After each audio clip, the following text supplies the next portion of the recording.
Section पढ़ रहे थे वो 173 हो गया 175 स्टैंड 175 की इन्वेस्टिगेशन।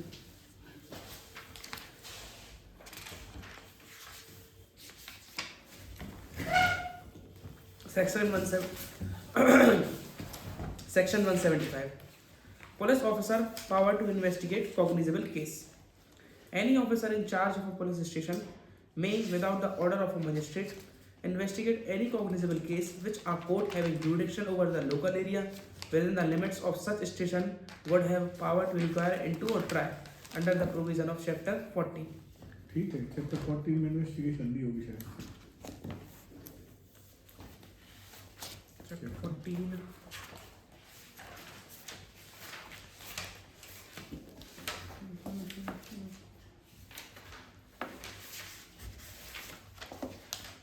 चैप्टर 40 में दिया है अपना कंडीशन हो गया jurisdiction of the criminal courts and inquiries and trial. हाँ ठीक है, देखो यहाँ पे क्या कह रहे हैं, any officer in charge of the police station, ठीक है, without the order of the magistrate investigate any cognizable case which the court having jurisdiction over the local area within the limits of the station would have power to inquire and try.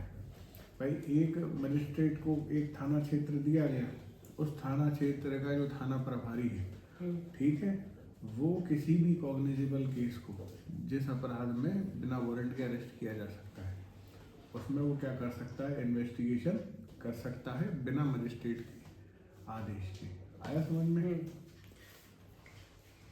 ये क्या लिखा, which court having jurisdiction over the local area, इसका मतलब जिस court, हर court का एक क्षेत्र अधिकार निर्धारित किया जाता है, तो उस क्षेत्र अधिकार, जैसे हम हैं, मान लो हम मजिस्ट्रेट हैं, तो हम मजिस्ट्रेट हैं तो हमें गोपालगंज थाना दिया गया, तो गोपालगंज थाना क्षेत्र का थाना प्रभारी, अच्छा ठीक समझ गए? ठीक है। Provided that considering the nature and gravity of the offence, the superintendent of a police may require the deputy superintendent of police to investigate the case. ठीक है, ग्रेविटी और नेचर को देखते हुए डीएसपी को भी इन्वेस्टिगेशन के आदेश सुपरिटेंडेंट दे सकता है। ठीक है। Subsection 2. No proceeding of a police officer in any such case shall at any stage be called in question on the ground that the case was one which such officer was not empowered under this section to investigate. देखो, कोई भी जो police officer के द्वारा कोई भी जो proceeding की जा रही है इन्वेस्टिगेशन की, ठीक है ना, उसको केवल इस मात्र कारण से क्वेश्चन नहीं किया जाएगा कि भैया तुमको वहाँ पे क्षेत्र अधिकार नहीं था, तुमने वहाँ पे कैसे कर लिया। ठीक आया समझ में? क्योंकि वो तो अपने लीगल ड्यूटीज को कैरी आउट कर रहा है ना। अब ऐसी परिस्थिति बन सकती है पुलिस वाले के साथ कि वो जो अपनी जुरिस्डिक्शन है उसको उससे बाहर जा सकता है या किन्हीं केसेस में चला गया, ठीक। तो केवल इस मात्र कारण से पूरी प्रोसीडिंग्स की लंका नहीं लगाई जा सकती। आया समझ में? ठीक है। Subsection 3. Any magistrate empowered under section 210 may, after considering the application supported by an affidavit made under subsection 4 of section 173, and after making such inquiry as he thinks necessary and submission made in this regard by the police officer, order such an investigation as above mentioned.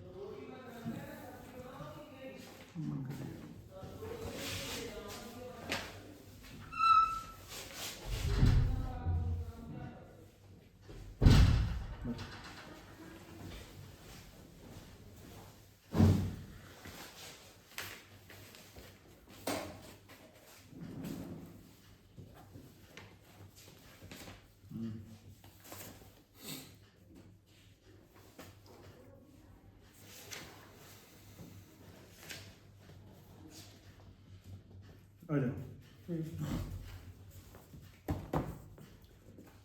175(3), ठीक है, 175(3) पढ़ो क्या कह रहा है फिर से। Any magistrate empowered under section 210 may 210 मतलब जहाँ पे उसको कॉग्निजेंस लेने की पावर है, देखो 210 है ना। अगर किसी मजिस्ट्रेट को, ये मजिस्ट्रेट द्वारा अपराधों का संज्ञान, अगर किसी मजिस्ट्रेट को पावर है किसी अपराध का कॉग्निजेंस लेने की, ठीक है, तो वहाँ पे देखो क्या कह रहा है, वापस आ जाओ 175 पे। After considering the application After considering the application supported by an affidavit, ठीक है, made under subsection 4 of subsection 173, and after making such inquiry as he thinks necessary and submissions made in this regard by the police officer, orders such an investigation as above mentioned. इसका मतलब ये है कि magistrate direct कर सकता है यहाँ पे इन्वेस्टिगेशन के लिए, ठीक है, पर किन्हीं परिस्थिति में, यहाँ पर पढ़ के आए हैं 173 में क्या लिखा है कि अगर पुलिस ऑफिसर एफआईआर रिफ्यूज कर रहे हैं तो एसपी को, एसपी से तो मजिस्ट्रेट को कर सकता है, ठीक है। लेकिन आपका जो एप्लीकेशन है, आपका जो आवेदन है, वो सपोर्टेड बाय एफिडेविट होना चाहिए, ठीक है ना।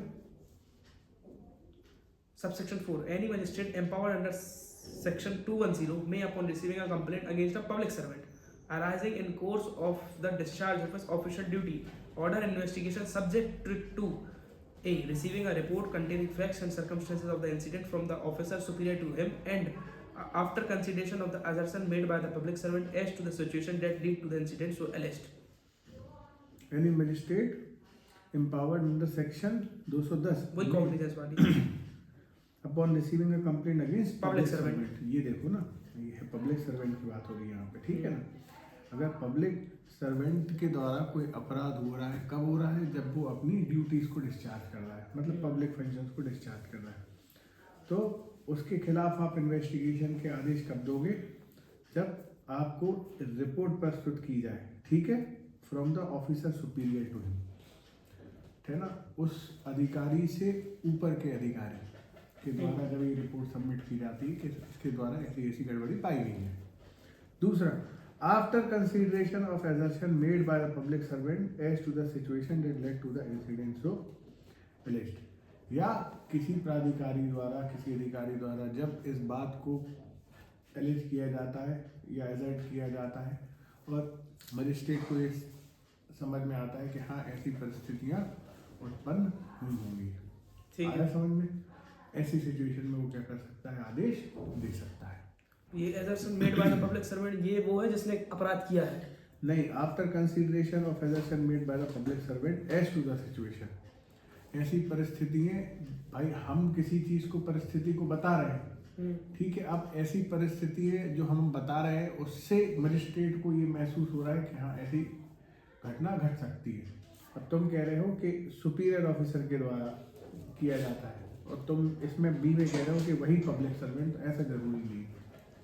अच्छा, क्योंकि देखो, जिस व्यक्ति के द्वारा कोई घटना कारित की गई हो, वो कभी कंप्लेन करने क्यों आएगा?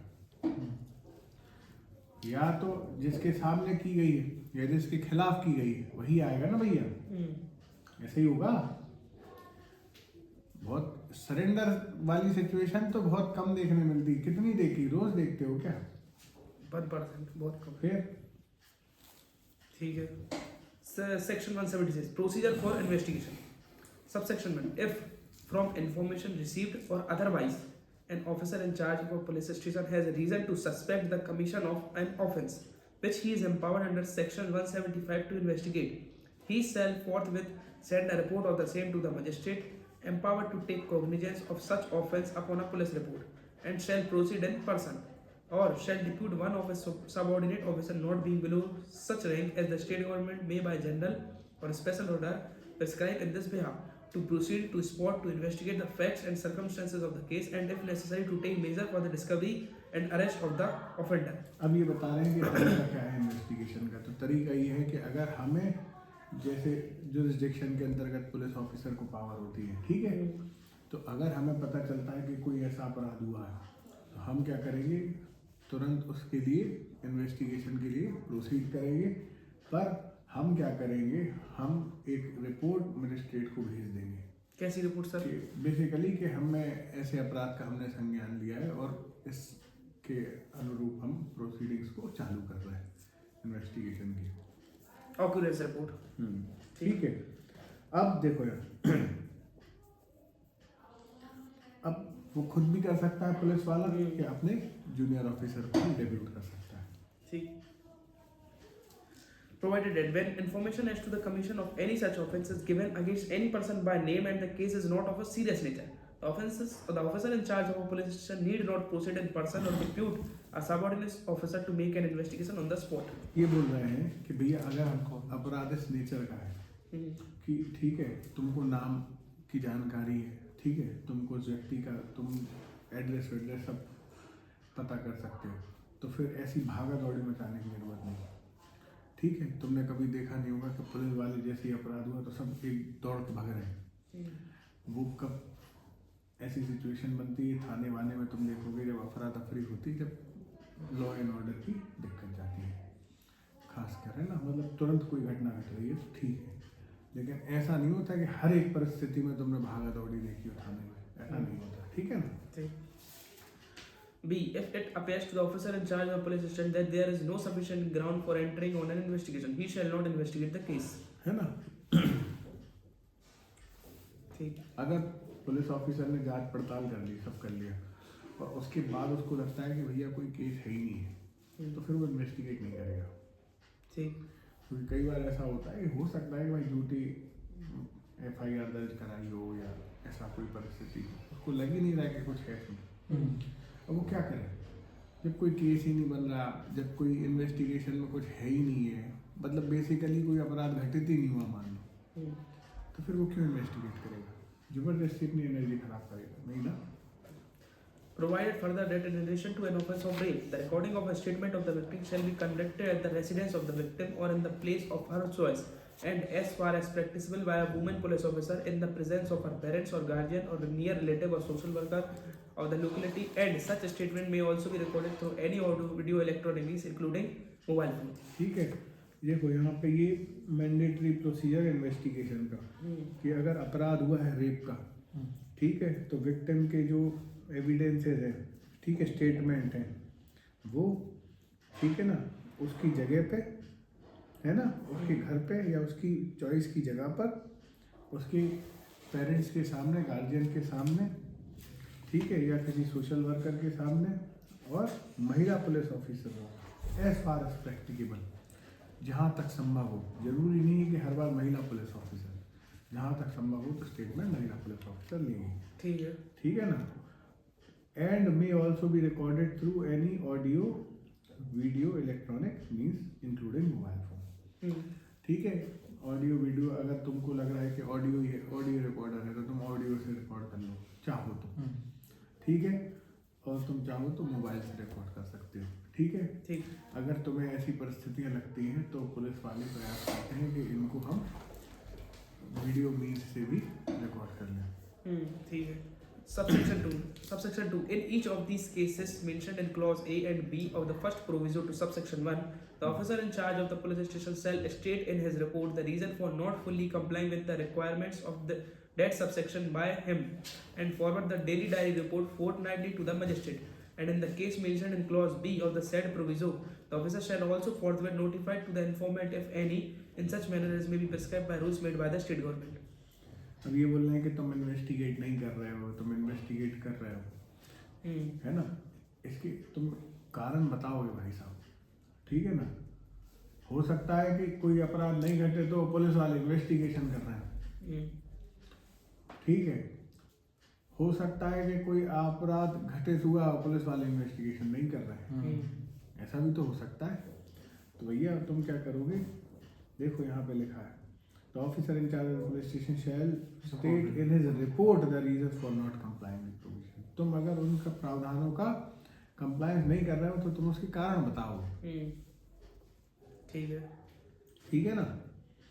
And forward the daily report fortnightly to the magistrate.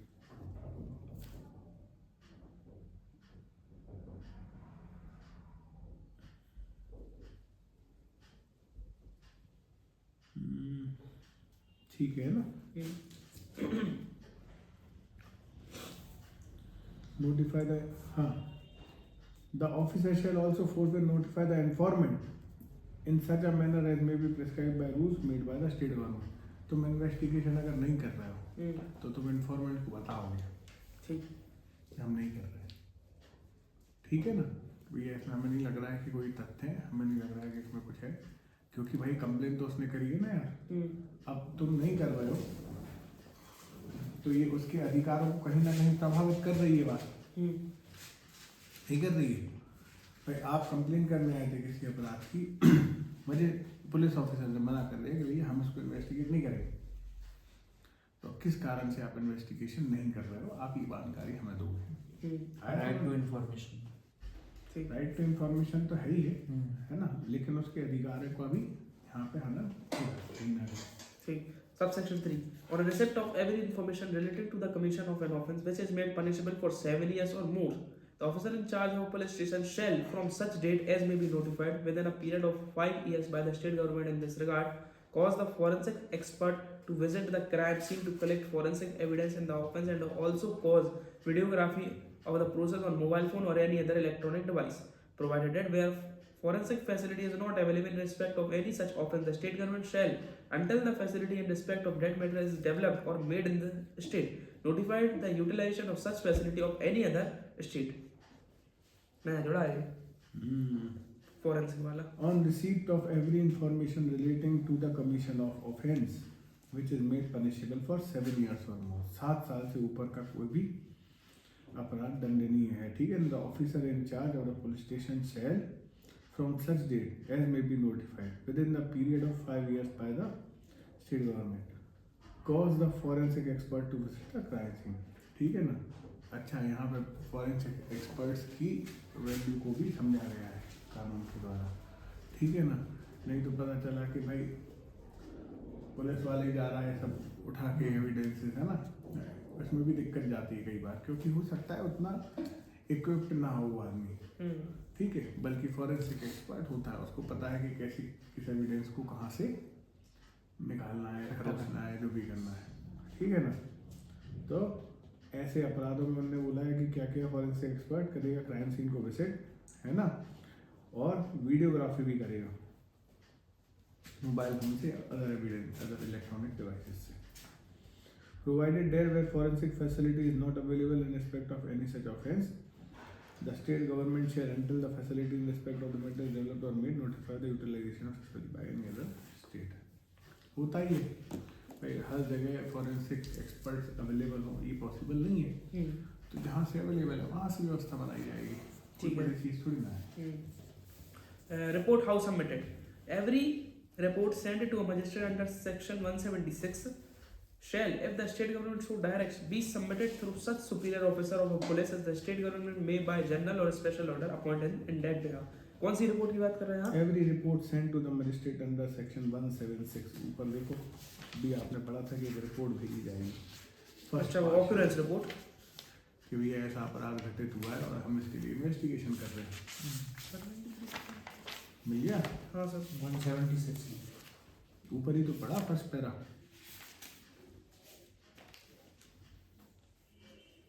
He shall forthwith send a report of the same to a magistrate empowered to take. अब आ जाओ सेकंड क्लॉज पे। Such superior officer may give such instructions to the officer in charge of registration as he thinks fit, and shall, after recording such instructions on such report, transmit the same without delay to the magistrate, ठीक है। ठीक। May give such instruction to the officer as he thinks and shall, after recording such on such report. ये क्या कह रहे हैं, जो अच्छा जो रिपोर्ट है वो कैसे जाएगी वो बताया है सब। भाई हर बार वो थोड़ी ना लेके जाएगा ऑफिसर इंचार्ज, ठीक, एक ही काम थोड़ी ना है। ठीक ठीक। Section 117, power to hold investigation or preliminary inquiry. The magistrate on receiving a report under section 176 may direct an investigation, or if he thinks fit at once proceed or depute any magistrate subordinate to whom to proceed to hold a preliminary inquiry into or otherwise to dispose of the case in the manner provided in the संहिता। जिसके पास वो report आई है, ठीक है, या तो वो investigation के आदेश दे देगा, ठीक है, या उसे लगता है कि इस अपराध में प्रिलिमिनरी इंक्वायरी की ज़रूरत है तो मजिस्ट्रेट को डिप्यूट कर देगा, ठीक है, नहीं तो उसको अन्यथा की दृष्टि में सीआरपी भारतीय नागरिक सुरक्षा संज्ञान ले लेगा, मतलब डिस्पोज ऑफ मतलब करना। एग्जैक्टली, तीन चीजें हैं, इन्वेस्टिगेशन, इंक्वायरी और डिस्पोज ऑफ, ठीक। Section 179, police officer power to require attendance of witness. Magistrate case को ऐसे ही डिस्पोज नहीं कर सकता है ना, प्रॉपर प्रोसीजर है केस की डिस्पोजल का, ठीक है ना, तो ये ध्यान रखना। तुमने सोचा कि यहीं से सीधे खारिज हो जाएगा, ऐसा नहीं होता। हाँ बहुत सुनो सर भाई, एक डिफरेंस पूछना था। हाँ, ये मजिस्ट्रेट और जज के बीच में मजिस्ट्रेट और जज के बीच में ऐसा कोई डिफरेंस नहीं है। एक ही व्यक्ति मजिस्ट्रेट है और एक ही व्यक्ति जज है। अच्छा ठीक है।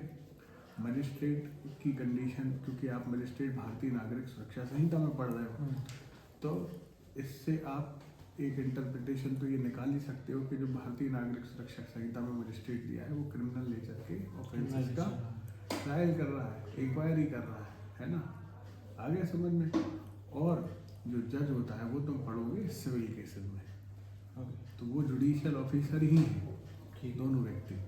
लेकिन जब वो सिविल की जुरिस्डिक्शन को एक्सरसाइज करता है तो वो सिविल जज हो जाता है, और जहाँ वो क्रिमिनल नेचर के जुरिस्डिक्शन को Sessions. एक्सरसाइज करता है वो क्या हो जाता है, मजिस्ट्रेट हो जाता फिर सर सेशंस जज किसको बोलते हैं? है।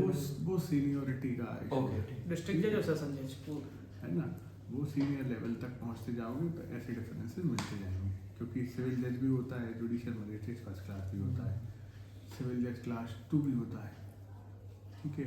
वहीं पे आप देखोगे जुडिशियल मजिस्ट्रेट सेकंड क्लास भी होता है। ऐसे डिफरेंसेस होंगे। Section 179. Police officers power to require attendance of witnesses. Subsection 1. Any police officer making an investigation under this chapter may, by order in writing, require the attendance before himself of any person being within the limits of his own or any adjoining station who, from the information given or otherwise, appears to be acquainted with the facts and circumstances of the case, and such person shall attend so as so required, provided that no male person under the age of 15 years or above the age of 60 years, or a woman, or a mentally or physically disabled person, or a person with acute illness shall be required to attend at any place other than the place in which the such person reside, provided further that if star the लगा लो, वहाँ से question पूछे जाते हैं पहली बार। ठीक है ना। आपके एग्जामिनेशन में क्वेश्चन यहाँ से आएगा। 179 की हेडिंग से तो क्वेश्चन आएगा ही आएगा, क्योंकि अगर किसी विटनेस को किसी विटनेस के पास कोई डॉक्यूमेंट है, किसी विटनेस को कोई जानकारी है उस अपराध से संबंध में, तो फिर हम एज अ पुलिस ऑफिसर उस व्यक्ति को बुला सकते हैं और उसकी स्टेटमेंट ले सकते हैं। अब हम 15 साल से छोटे बच्चे के लिए और 60 साल से ऊपर के आदमी के लिए फिजिकली और मेंटली अगर कोई चैलेंज है तो उस व्यक्ति के लिए, और ऐसा कोई व्यक्ति है जो कोई बीमारी से ग्रस्त है तो भैया फिर हम उसको नहीं बुलाएंगे, फिर वो जहाँ पे है वहाँ पे स्टेटमेंट लिए जाएंगे। ठीक, तो ये सर लिखा है बाय ऑर्डर एंड राइटिंग, तो ये जरूरी है। इधर इसके पहले मे लिखा है, लिखित में ही होता है। अच्छा हेलो, हाँ पढ़ा रहे।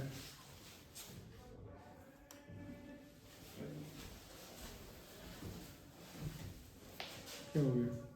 नहीं, हम पॉज करने चले गए थे। हाँ, चालू कर दो। यहाँ कर दिया आ जाओ। मतलब ऑर्डर हमेशा राइटिंग में होगा। कभी भी आप हवा में थोड़ी ना बुलाओगे किसी को। ठीक है। लेकिन इसके पहले सर ये मे लिखा है तो भाई पुलिस वाले हैं, हाँ पुलिस वाले तुम्हें बुला रहे हैं। ठीक है। अब तुम उनको यही क्वेश्चन कर दो कि कब बुलाया साहब। हाँ, उसकी वो तो कह रहे हैं कि वैलिडिटी हम तुम्हें जब से बुलवा रहे हैं, किससे बुलवा रहे हो? नहीं। तुमने उसी के कॉल को तुमने चैलेंज कर दिया। तो बेस्ट है कि हम तुम्हें राइटिंग में देंगे सूचना। ठीक है। Subsection 2, the state government may by rules and made in this way provide for the payment by the police officer of the reasonable expenses of every person attending under subsection 1 at any place other than his residence. अब यार ये हमने आज तक नहीं देखा है होते हुए। ये नहीं होता सर, ठीक है। पैसे देने लगे विटनेस को। सर सेक्शन 180, ये तुम आओ, तुम्हें बयान देने का जो हर्जा खर्चा होगा हम देंगे। ले लियो अलग बात है, ये नहीं है। ये तो इस पे रूल्स बनाए स्टेट गवर्नमेंट ने कुछ? सब बना है। किसका कितना एक्सपेंस दे देगा भाई। सर लॉ पढ़ते पढ़ते ये पता चला कि लॉ को कितने वॉयलेट करते हैं लोग। पूरा वायलेशन ही होगा। मैं भाषा नहीं है, ये तो कहना गलत बात हो जाएगी। मतलब हर चीज में हर चीज़ में नहीं, लेकिन प्रैक्टिकलिटी में बहुत सारी चीज़ें हैं, है ना। कानून तो उसी दृष्टि से लिखा गया है कि सब सही होगा, लेकिन प्रैक्टिकलिटी में कितनी सारी चीज़ें आ जाती हैं ये आपको भी पता है और हमें भी पता है। किसी एक व्यक्ति या किसी परिस्थिति में किसी लोगों को अगर आप मतलब अपन एक्सक्यूज नहीं कर सकते, ऐसे ठीक है सब चल रहा है वो अपनी जगह।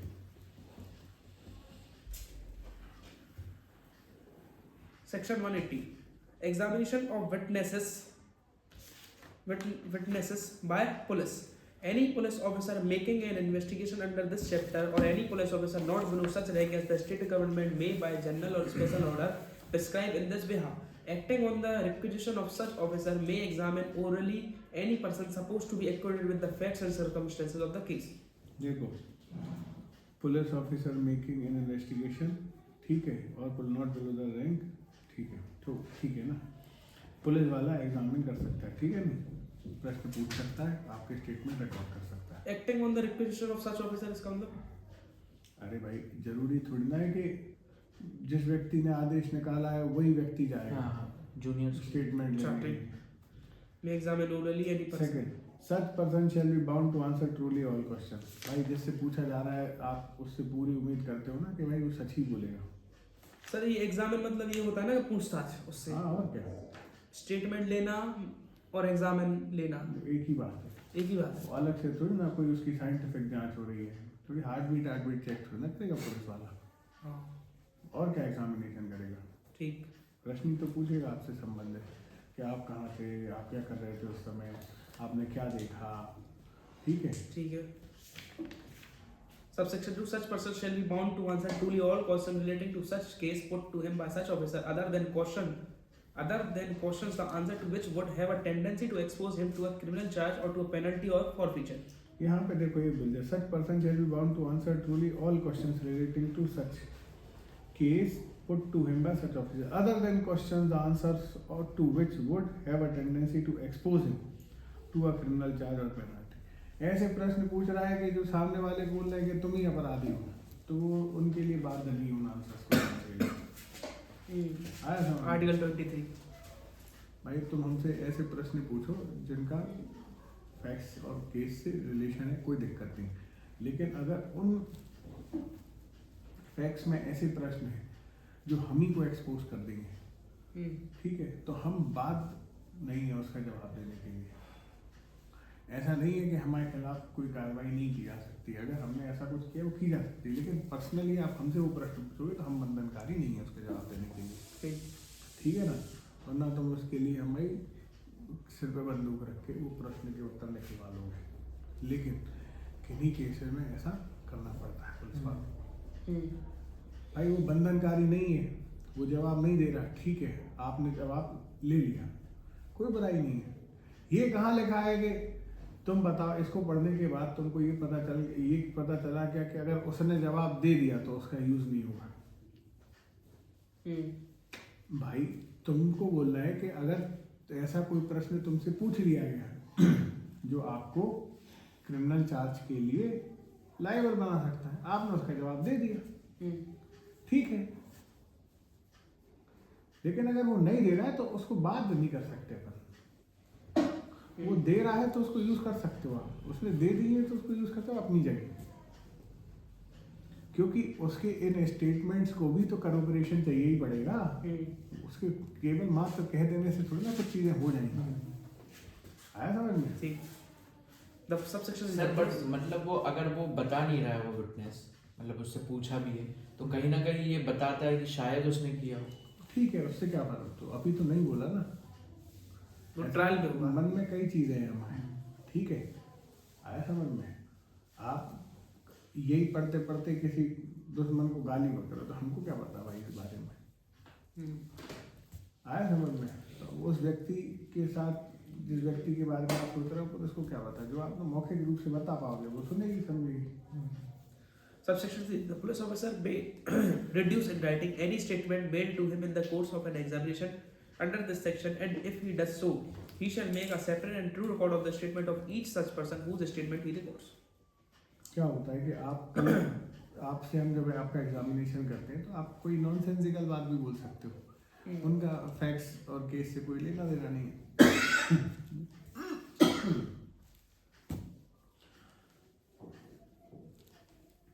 कई ऐसे प्रश्न पूछे जा सकते हैं जिनका जवाब आप दे रहे हो उनका कोई सरोकार ही नहीं है केस से। अब जब इनका कोई सरोकार नहीं है वो खुद फिर रिकॉर्ड करते फिरेंगे।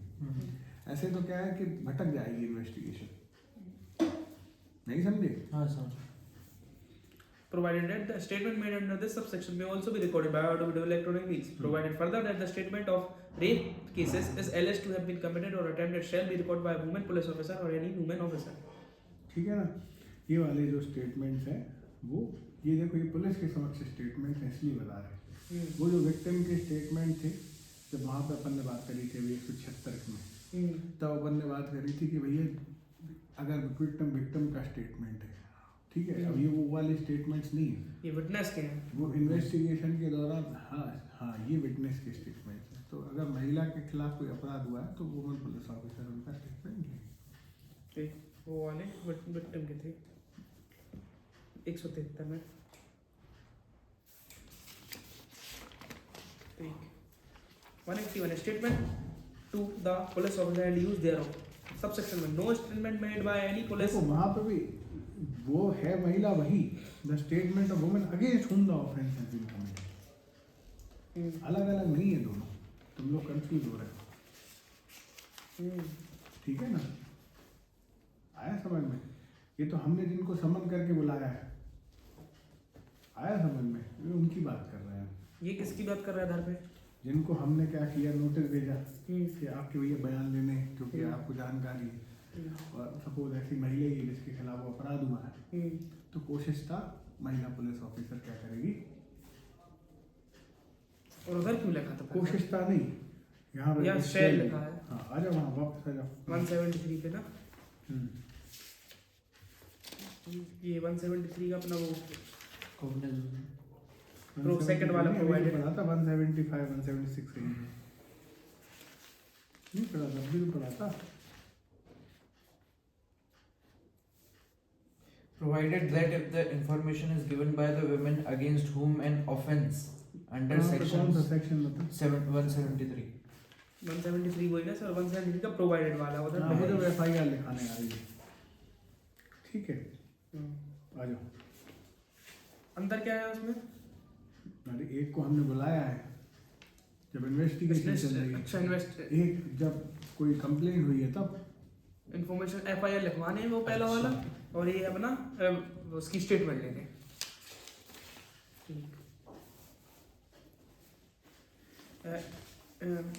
Section 181 statement to police and use thereof subsection में no statement made by any person to a police officer in the course of an investigation under this chapter shall if reduced to writing be signed by the person making it, nor shall any such statement or any record thereof whether in place diary or any part of such statement or record be used for any purpose save as hereinafter provided at any inquiry or trial in respect of an offence under an investigation at time when such statement was made.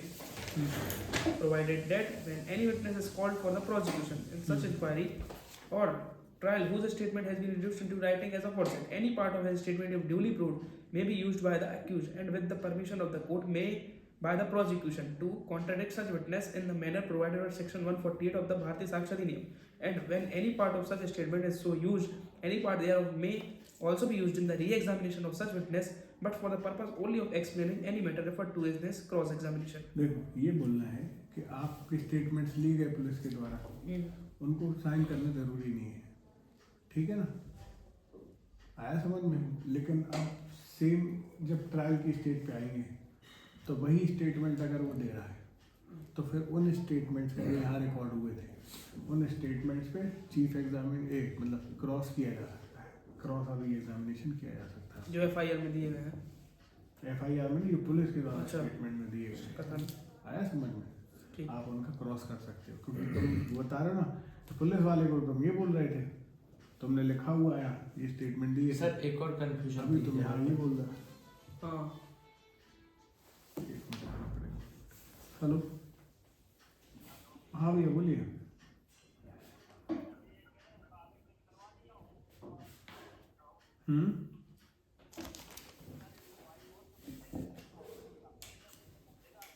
क्यों भेजेगा? आप registered speed post से भेजो। पूरे भारत में 4 दिन में पहुंच जाता है, 10 दिन में कैसे पहुंचेगा? खुद लेके आओगे क्या? खुद लेके आओगे तो भी 2 दिन में पहुंच जाएगा।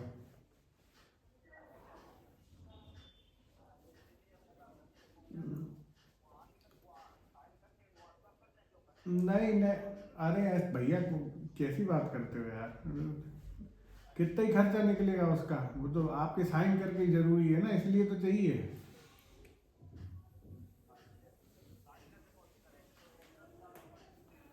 हम भेज रहे हैं आपको, एड्रेस भेज रहे हैं।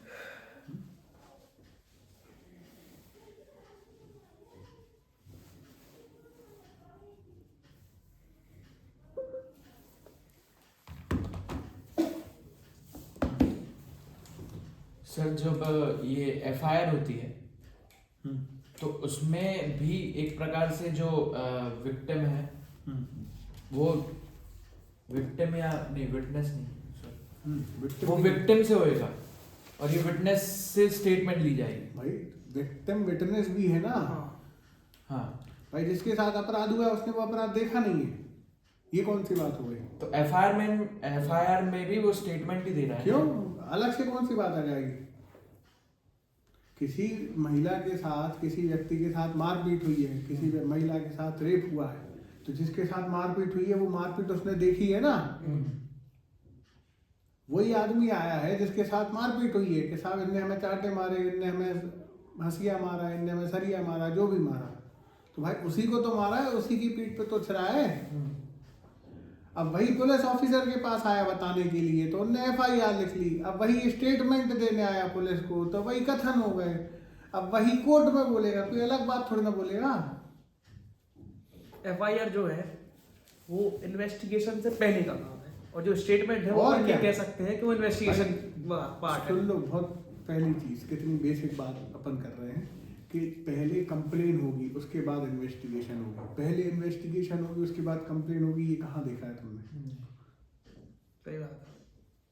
और अगर पहले इन्वेस्टिगेशन हो गई है कंप्लेन बाद में हो रही है, ये कितना अनरीजनेबल साउंड नहीं कर रहा? पता है नहीं इन्वेस्टिगेशन कर रहे हैं। कैसी बात कर रहे हैं? ये वही बात हो गई कि तुमने हवा में तीर मारा। अपराध बाद में हो रहा है, एफआईआर पहले लिख गई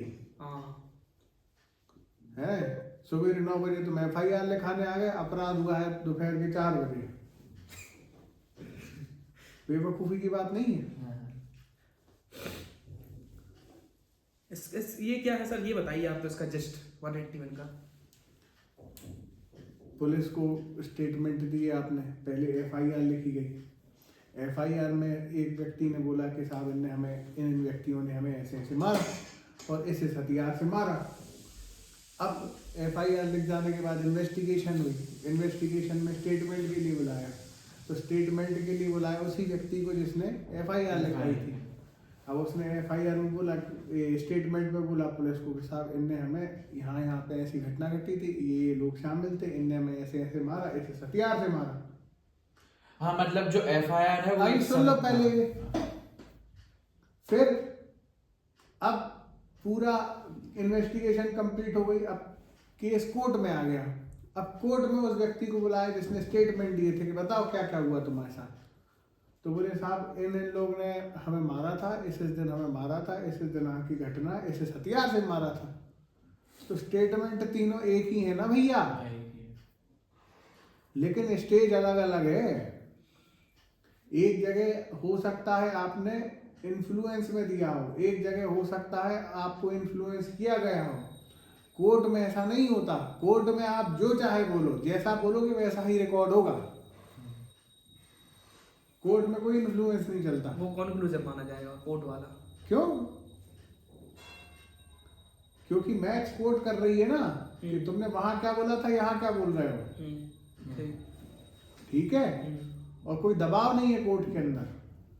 कोर्ट के अंदर जो तुमने देखा था, जो तुमने बोला था, हो सकता है तुमने 4 नाम लिखवा, हो सकता है उनने किसी ने ना किया हो, किसी चौथे आदमी ने किया हो। फिर कोर्ट में तुमने बोल दिया कि साहब इन 3 ने तो किए ही नहीं, इनका तो जबरदस्ती नाम लिखाया गया है कि चौथे आदमी ने किया था अपराध।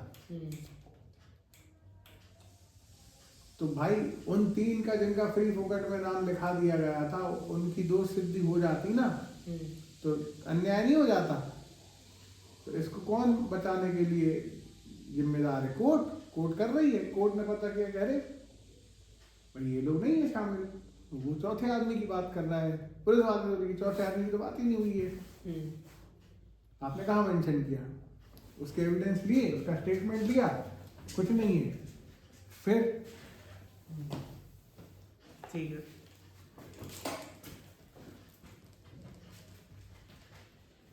अब कौन से पे है?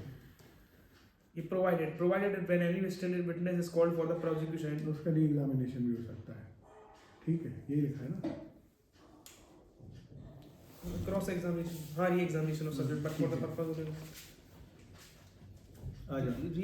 ये मेन क्रॉस और री क्रॉस, चीफ और री, जब आप एविडेंस पढ़ोगे ना भारतीय साक्ष्य अधिनियम, तब आपको ये पता चलेगा। जस्ट में ये समझ लो, जिस व्यक्ति ने स्टेटमेंट दी है वही व्यक्ति जब कोर्ट में आके उसी बात को बोलता है तो वो चीफ एग्जामिनेशन है। ठीक। अब उसकी जो बात कही गई है उसके खंडन में अगर कुछ प्रश्न पूछे जाते हैं या उसके एनालिसिस और इंटरप्रिटेशन के लिए पूछे जाते हैं तो वो क्रॉस एग्जामिनेशन। और अगर हमें लगता है कि कोई नई चीज़ निकल के आई है, इसकी तो बात ही नहीं थी, तो आप फिर से उस व्यक्ति को बुला सकते हो उसका एग्जामिनेशन करने के लिए। जिसने स्टेटमेंट दी है। इसके बाद तो नहीं होता कोई, इसके फाइनल री नहीं होता है यार practically. Cross examination basically check करने के लिए चीफ और क्रॉस के बाद एग्जामिनेशन प्रैक्टिकली खत्म हो जाते हैं। फिर आता है final argument. Final final argument पर क्या होता है? फाइनल आर्गुमेंट में आप कोर्ट को पूरा जस्ट बताते हो कि देखो साहब, क्रॉस में इसने ये कहा, चीफ में इसने ये कहा, केसेस में एविडेंसेस ये है, इनका ऐसा कंट्राडिक्शन है, तो इसको सज़ा पड़नी ही चाहिए, इसको नहीं पड़नी चाहिए। ये फाइनल आर्गुमेंट में होता है। और फिर जो मजिस्ट्रेट सजा देते हैं, फाइनल आर्गुमेंट और सजा देने के बीच कितना अंतराल हो जाता है? डिपेंड करता है। अच्छा, ठीक है, कई जगह पे जब लगता है कोर्ट को कि यार इसकी पैरवी तो बहुत जल्दी होनी, तो डेटी टू प्रेसिडेंस चलती है। कई केसेस में हुआ है कि पता चला कि मुश्किल से 1 महीना भी नहीं हुआ और पूरे केस को उनने जजमेंट में भी आ गए। कई जगह 20-20 दिन बाद डेट लगती है, कई जगह महीने बाद डेट लगती है, कई जगह साल खिंच जाता है। डिपेंड करता रहता है। ठीक है।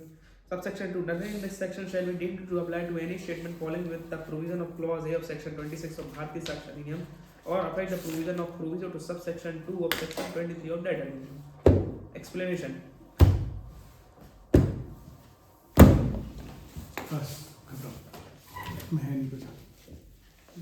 ये आएगा 180 recording of confession and statement. अब ये अब कोर्ट में चलेगा अपन इधर से। अपन कोर्ट में आ गए। नहीं, अभी भी इन्वेस्टिगेशन पर कोर्ट में नहीं है। अच्छा, अभी नहीं है, चालान पेश होने के बाद आएंगे। चालान पेश होने के बाद आएंगे। सर, जो अपना इन्फॉर्मेंट होता है वो पुलिस ऑफिसर को देता है और जो कंप्लेनेंट होता है वो मैजिस्ट्रेट को करता है। मतलब नहीं समझा। मतलब जो कंप्लेंट जाती है, जो मैजिस्ट्रेट को जाती है उसको कंप्लेनेंट बोलते हैं, और जो इन्फॉर्मेंट होता है वो पुलिस ऑफिसर को इन्फॉर्मेशन देता है, उसको इन्फॉर्मेंट। बिल्कुल, पर इससे बहुत फर्क बोल चाल की भाषा हो गई। हाँ। कंप्लेन